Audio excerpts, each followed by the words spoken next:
암천귀로 3부 혈세 그리고 도산검림 제54화 장안 경천에인의 그림자. 장안의 새벽은 평소와 달리 조금 몽롱하게 어두웠다. 희뿌연 안개가 도시의 지붕 위로 깔리고 사라져가는 달빛은 흐릿하게 하늘을 가르며 부유하고 있었다. 유성문은 운해객잔 벼런에 조용한 방 한가운데 앉아 반쯤 감긴 눈으로 깊은 호흡을 이어갔다. 운기행공 허 흐아. 성문은 운기행공 중이었지만 그의 얼굴에는 고통의 흔적이 드리워져 있었다. 이마에 땀이 송골송골 맺히고 입술은 파랗게 질려 있었다. 혈이 막힌 자리가 있는 듯 맥은 거칠게 요동쳤고 내부의 기혈이 어긋나며 몸이 무너질 듯 떨렸다. 허허, 뇌호혈인가? 진기가 뇌호혈을 지날 때 무공을 연단하는 무인에게 가장 위험하고 자칫 잘못되면 바로 주화인마나 사망에 이르는 경우가 종종 있지 아니한가. 하지만 그 순간 텅 허공에 무영의 파동이 일었다. 그의 허리춤에서 옅은 기류가 일더니 등줄기를 따라 찬 기운이 솟아올랐다. 눈을 감고 있던 유성문이 숨을 멈추었다. 그의 등 뒤에서 눈에 보이지 않는 날갯짓 같은 흐름이 흘렀다. 육지비행술. 자신도 모르게 중얼거렸다. 머릿속에 잠깐 떠오른 단어. 오래된 기억. 하지만 그 순간 또다시 쾅. 기운이 일그러지며 유성문은 고꾸라지듯 앞으로 쓰러졌다. 입가에 검은 피가 배어나왔다. 침상 위에 고요히 흐른 피는 마치 오래된 기억의 한 조각처럼 그를 붙잡았다. 도대체 육지비행술은 무엇이란 말인가? 왜 성문은 육지비행술이란 말을 흘리고 이러한 사달이 난 것인지. 한편 벼런 후원의 아름다운 정원 잔디밭. 곽부는 어제 갈아입은 새 옷을 입고 탁자 앞에 앉아 있었다. 노란 배자는 어디론가 사라졌고 대신 연한 감색 도포를 걸치고는 제법 거만하게 점소이에게 외쳤다. 거기! 점소이! 물은 끓였는가? 난 말이야, 찬물을 정수하지 않으면 배탈이 난다 이 말이야. 이곳 장안의 물은 내가 믿을 수 없어. 점소이는 이미 얼굴이 붉어질 대로 붉어져 있었다. 나으리, 정수된 물만 쓰고 있습니다요. 저 손님, 내가 알기론 청해의 사자철문 문주가 아닌가. 물은 장안보다 청해가 더 더럽지. 점소이는 속으로 불평을 늘어놓는데 곽부는 괄괄한 목소리로 한술 더 뜨듯 말했다. 그리고 어제 그 전복죽 말인데 내가 세 그릇 먹었는데 안에 전복이 하나도 없더란 말이지. 이보시오, 내 입이 헛입이오? 점소이는 이를 악물었다. 그러자 팽원이 뒤에서 소리 없이 나타나 말한다. 형님, 말 좀 곱게 해요. 언제까지 먹는 것 타령이오? 이러다 형수님께서 형님의 모습을 아시게 된다면. 그리고 점소이도 사람 자존심이란 게 있잖아요. 곽부가 어깨를 으쓱이며 말했다. 형수를 거론하는 것은 안 돼. 곽부의 얼굴은 격하게 일그러졌다. 그리고 팽동생, 내 자존심은 내 금자와 함께 장안 남문에 묻었소. 그러고는 고깃찜을 한 입 가득 넣더니 곧바로 끙끙거리기 시작했다. 후악! 뜨거워! 으악! 내 혀! 물 좀 가져와라! 점소이! 팽원이 손을 내저으며 쓴웃음을 지었다. 그리고 그 시각 성문은 천천히 옷을 갖춰 입고 자리에서 일어섰다. 약간의 고통이 남아 있었지만 그 얼굴에는 어딘지 모를 비장한 각오가 깃들어 있었다. 그는 사마이와 팽원을 불러 말했다. 이제 무린맹의 실상을 직접 확인해야 할 때야. 내가 아는 맹주 위무진은 장강의 흐름 같은 인물이었어. 그가 폐관 수련에 들어간다는 건 있을 수 없는 일이다. 분명히 무린맹의 사달이 난 것이 분명하다. 사마이가 물었다. 그럼 누구부터 접촉할 생각이세요? 백무연. 맹주의 호신대 대주였고 나와도 깊은 인연이 있지. 하지만 그의 목소리는 잠시 멈췄다. 지금 그는 사라졌다. 팽원의 눈이 좁아졌다. 사라졌다고요. 그가 언제 어디로 사라졌다는 것인지요?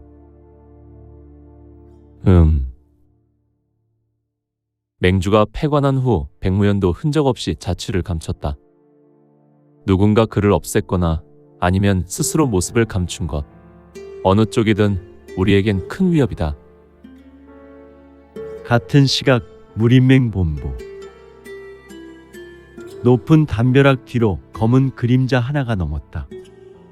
그 그림자는 벽을 걷듯 미끄러지며 복도 깊숙이 스며들었고 그 옷차림은 하녀. 그러나 그것은 하녀가 아니었다. 차! 그녀의 손끝에서 날카로운 암기가 튀어나가더니 찰나 무린맹의 순찰 무사 하나가 목을 부여잡고 쓰러졌다. 헉! 동인의 살수라니. 팽원이 객잔을 떠나기 전 일행에게 남긴 말이 떠올랐다. 그는 지금 무린맹에 스며들고 있었으니 내가 들어가서 알아보겠소. 그들 속에 숨어있는 놈들을 끄집어낼 방법은 지금 이 시점 오직 나뿐이요. 또다시 운해객잔 별원 후원. 저녁이 깔릴 무렵 한 명의 하녀가 곽부의 방 앞에 서 있었다. 얼굴을 반쯤 가린 채 차상의 술잔을 조심스럽게 내려놓고 있었다. 나으리, 저녁 드실 차례입니다. 곽부는 낄낄 웃으며 문을 열었다. 아니, 이보시오. 오늘은 얼굴도 예쁜 하녀가 찾아왔군. 아, 내가 기분이 좋으니 어서 들어와 나에게 한 잔. 거나하게 따르시오. 곽부의 얼굴은 매우 느끼했다. 이에 하녀는 고개를 숙인 채 다가왔고 술잔에 술을 따르려는 그 순간 짤랑? 하녀의 소매 아래에서 반짝이는 단검 하나가 툭 떨어졌다. 곽부는 순간 대경했고 곽부의 눈이 커졌다. 뭐야 이건? 하녀는 고개를 번쩍 들었고 얼굴엔 무표정한 냉소가 깃들어 있었다. 호호호호. 곽부, 내가 먼저 죽는 줄 알았다. 슝! 곽부는 본능적으로 몸을 돌렸고 살수의 날카로운 단검은 파공성이 장렬했으니 그의 귓가를 스치며 벽을 찔렀다. 순간 팽원이 방 안으로 뛰어들며 외쳤다. 형님, 엎드려요. 팽원은 어느 틈에 무림맹에서 돌아왔고 팽원의 손에서 순식간에 날아간 암기가 쇄도하여 하녀의 어깨를 꿰뚫었다. 그러나 그녀는 괴성을 지르며 뒷걸음질 치더니 창문을 깨고 밖으로 튀어나갔다. 팡! 연기가 터지며 시야를 가렸고 그 틈을 타 살수는 어둠으로 사라졌다. 이내 성문과 사마에도 급히 달려와 상황을 파악했다. 살수입니다. 동인의 살수 놈들이 움직였어. 사마의 얼굴은 차갑게 굳었다. 이제 우리가 장안에 도착했다는 걸 그들도 안 거예요. 성문이 천천히 말했다. 그리고 이건 본격적으로 우리에게 도발하겠다는 의지로 보인다. 곽부는 여전히 땀을 뻘뻘 흘리며 중얼거렸다. 내가 그래서 여자를 못 믿는 거라니까. 겉만 보고 사람 판단하면 안 된다니깐. 하마터면 오늘 삼도천을 건너 아버님을 뵐 뻔했네. 팽원이 피식 웃으며 그의 어깨를 툭 쳤다. 형님, 그래도 목숨은 건졌잖아요. 여자를 보면 사족을 못 쓰는 사람이. 성문은 고개를 들었다. 그의 시야 끝 장안의 어두운 골목 어귀 검은 망토를 두른 자 한 명이 어둠을 뚫고 그들을 노려보고 있었다. 야수의 강한 눈빛. 그는 미동도 없었다. 마치 그림자 그 자체처럼. 장안성 북동편 무림맹 거택과 건물들이 질비했고 거대한 청옥문 안 새벽녘의 정적은 거짓말처럼 무겁고 또 조용했다. 마치 태풍이 몰려오기 직전의 평온이랄까. 그러나 그 정적 속에 스며든 한 인물, 바로 팽원이었다. 그는 이미 무림맥 내부에 완벽하게 침투한 상태였다. 그의 차림새는 맥내 장문인 중 하나인 팽가의 장로로서의 위엄을 지니고 있었고 실제로 그 역시 팽씨 일문의 피를 지닌 후예였다. 무림맹 회의실 내부 높은 석상 위에 3명의 장로가 앉아 있었다. 모두가 나이가 지긋하고 눈빛은 깊고 날카로웠다. 그 가운데 백발이 성성한 중년이 입을 열었다. 팽원이라 하였는가? 그대는 팽가의 핏줄을 증명할 수 있는가? 팽원은 한치의 망설임 없이 품 안에서 조각처럼 정교한 금패를 꺼냈다. 그것은 바로 팽가의 정통을 계승한 자만이 소지할 수 있는 청룡패였다. 여기 산서 팽시가에서 전해지는 금패입니다. 저는 팽아후의 차남 팽현의 손자 팽원이라 합니다. 장로들 사이에 침묵이 흘렀다. 이내 중년 장로가 고개를 끄덕이며 말했다. 그렇다면 그대는 들어도 될 자격이 있겠지. 무림맹에 지금 큰 이상이 생겼다.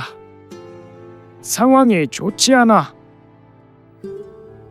이상 이라 하시면 폐관 수련에 들어간 위무진 맹주. 하지만 누구도 맹주의 얼굴을 확인하지 못한 지 오래다. 그의 휘하에 있던 호신대 대주 백무연조차 흔적 없이 사라졌지.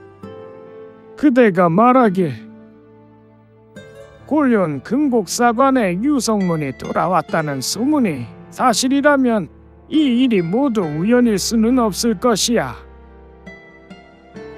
팽원은 속으로 숨죽이며 생각했다. 과연 무림맹 내부에도 이미 누군가의 손이 뻗어 있다. 그는 고개를 깊이 숙이며 대답했다. 유성문 제독께선 무림맹에 무슨 일이 벌어졌는지 밝혀내기 위해 저를 이곳으로 은밀히 보내셨습니다. 좋다. 곤륜검께서 그대를 이곳으로 보냈다면 우리의 일을 그대에게 맡기겠다. 다만 조심하라. 무림맹 안에도 알지 못하는 적이 있다. 같은 시각 장안성 중심가 저작거리, 사람들로 붐비는 거리 한편 낡은 찻집 하나가 오랜 세월의 흔적을 머금은 채 그 자리를 지키고 있었다. 성문이 저작거리에서 허름한 2층 다루를 사서 개보수한 후 개업한 바로 경천애인. 과거 유성문이 몸을 숨기고 원과의 마지막 전쟁의 상처를 치유하며 세상과의 인연을 다시 잇고자 만들었던 찻방이었다. 그곳에 문이 열리자 익숙한 얼굴 하나가 나왔다. 육대원. 과거 성문을 따르던 암흑가 적사회 중간 간부였으며 당시 심각한 부상으로 칼을 놓고 이곳 찻방의 주인으로 살아가는 인물이었다. 그 뒤를 따라 두 청년이 분주히 다기를 들고 나왔다. 소년이던 소희와 두희는 이제 훌쩍 자라 소희는 키가 크고 잘생긴 청년이 되었고 두희는 묵묵히 뒤를 따르는 조용한 성인 사내가 되었다. 소희야, 오늘따라 손님이 좀 빠르구나. 그렇습니다. 형님, 저 멀리 북문 쪽에서 대사건이 있었다고 합니다. 무슨 일인데 그래? 살수 하나가 무림맹에 침투했다가 목숨만 겨우 건져 도망쳤다는 소문이 퍼졌답니다. 육대원이 찻잔을 닦던 손을 멈췄다. 살수라. 그의 눈에 먼 곳에서 지나가는 인물 하나가 비쳤다. 검은 옷, 단정한 관모, 단정한 걸음걸이. 헛! 유성문. 하지만 그는 기억을 잃은 채 그들을 지나쳤다. 육대원은 순간 당황한 듯 두 눈을 믿을 수 없다는 듯이 소매로 눈을 닦은 후 뒤를 돌아보며 두희를 불렀다. 야, 두희야. 방금 지나간 저 사람. 너 혹시 어디서 본 기억이 없느냐? 두희는 사라져가는 성문의 뒷모습을 보며 고개를 갸웃했다. 아니요. 어째 낯이 있긴 한데. 육대원은 잠시 멍하니 서 있었다. 그러다 스스로 고개를 저었다. 아니야. 내가 헛것을 본 게야. 그럴 리가 없지. 성문이는 죽었다고 들었잖아. 하지만 육대원의 눈빛에는 여운이 남았다. 그리고 장안성 북쪽 산기슭, 그늘진 절벽 아래 은밀한 사당 하나. 검은 옷을 입은 인형이 조용히 무릎을 꿇고 있었다. 그는 바로 암천주. 아니, 암천주는 바로 남자가 아닌 여자. 바로 성문을 삼절도에서 깊숙이 사랑한 여인이 아니던가. 과거 암천주의 동료로 어찌되었든 성문은 특 23호가 되어 전대 암천주를 죽인 그녀에게는 불구대천지의 원수. 어둠의 이면을 걸으며 항주로 사라졌던 그 인물. 그의 앞에 새 인물이 그림자처럼 나타났다. 암천주님, 삼절도 마신이 도착했습니다. 그렇군요. 그녀는 조용히 몸을 일으켰다. 암천주의 얼굴은 차갑고 냉정했다. 눈빛은 어딘가 멀리, 아주 멀리 떨어진 시간을 바라보는 듯 아득했다. 또한 그 시각, 성문은 사람들 사이를 조용히 빠져나와 천천히 저작거리를 거슬러 올라갔다. 발걸음은 무겁지도 가볍지도 않았으나 이상하게도 방향은 자연스레 그 찻방으로 향하고 있었다. 다시 발걸음을 돌린 것일까? 경천애인. 그 이름이 머릿속 어딘가를 스치듯 떠올랐다. 하지만 그는 그 단어가 어떤 의미인지조차 확신하지 못했다. 다만 저 낡은 기와지붕 아래에서 바람이 스치는 소리, 은은한 차양, 그리고 어딘가 따스한 손길이 마음속을 건드리는 듯한 감각이 남아 있었다. 그러나 그는 찻방 앞에 머물렀다. 다만 문턱을 넘지는 않았다. 멈춰 선 채 손끝으로 문고리를 스치다 이내 놓았다. 이상하군. 그는 고개를 떨어뜨린 채 다시 발걸음을 돌렸고 찻방 앞에 있었던 두이와 소이 그리고 육대어는 보이지 않았으니 운의 객잔, 별원, 처소로 돌아온 성문은 홀로 조용히 앉아 운기행공을 시도했다. 내공은 끊김없이 흐르지만 그의 정신은 자꾸만 낯선 감정에 부딪히고 있었다. 그 감정은 이름 모를 아픔이자 따스함이자 그리고 공허였다. 도대체 나는 누구지? 가부좌한 자세에서 눈을 뜬 성문의 눈망울은 왠지 깊은 슬픔을 담아내고 있었으며 창밖으로 달빛이 길게 비쳤다. 그때였다. 장안성 북동쪽 무림맹 청옥문을 비추는 등롱이 어렴풋이 흔들렸다. 그 빛 너머 어둠 속에서 무언가가 조용히 꿈틀거리고 있었다. 누구도 그 그림자의 정체를 알지 못했다. 이것은 곧 무림맹을 뒤흔들 파란의 전조였다.